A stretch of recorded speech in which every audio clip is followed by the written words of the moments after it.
తనపై హత్యాయత్నానికి కుట్ర జరిగిందనేది వాస్తవమేనని దేవరకద్ర నియోజకవర్గ బీజేపీ నేత కొండ ప్రశాంత్ రెడ్డి క్లారిటీ ఇచ్చారు. గత 2 నెలలుగా అనుమానాస్పద వ్యక్తులు నాపై కదలికలపై నిఘా పెట్టారన్నారు. నాపై హత్య కుట్ర కోసం 2,50,00,000 సుఫారీ జరిగిందని ఆయన షాక్ అయ్యానన్నారు. ఆడియో సంభాషణ బయటకు వచ్చిన వెంటనే పాలమూరు ఎంపీ డీకేఆర్ నాకు విషయాన్ని చెప్పారన్నారు. ఆమె సలహా మేరకు జిల్లా ఎస్పీని కలిసి ఆడియో ఆధారాలను వారి ముందు పెట్టామని తెలియజేశారు.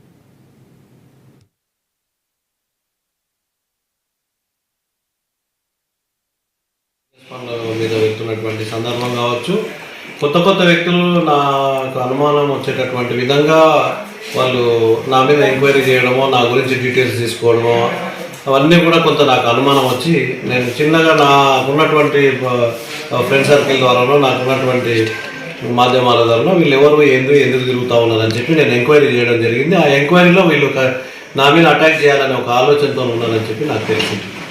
దాని ద్వారా నేను మా ఎంపీ గారికి తెలియజేయడం జరిగింది. కొన్ని ఆడియోలు కూడా బయటకు వచ్చినాయి, అవన్నీ కూడా వినిపించి ఎస్పీ గారికి అవన్నీ విని ఎస్పీ గారికి మా ఎంపీ గారు ఫోన్ చేయడం జరిగింది. నేను వెళ్ళి నిన్న ఎస్పీ గారికి కంప్లైంట్ చేసినాను.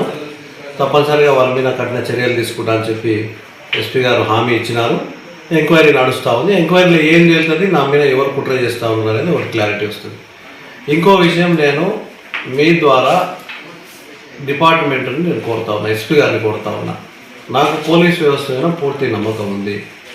ఇక్కడ ఉన్నటువంటి లోకల్ పోలీస్ వ్యవస్థ మీద నాకు నమ్మకం ఉంది. కానీ కాంగ్రెస్ పార్టీ నాయకుడు ఒత్తిడి ఉంటుంది, తప్పనిసరిగా నన్ను డిఫేమ్ చేయాలి, ఏదో నన్ను ఒక వేరే రకంగా చూడాలనే ఒక ఆలోచనతో ఆయన మాట్లాడుతున్నటువంటి కొన్ని సందర్భాలు నాకు తెలుసు.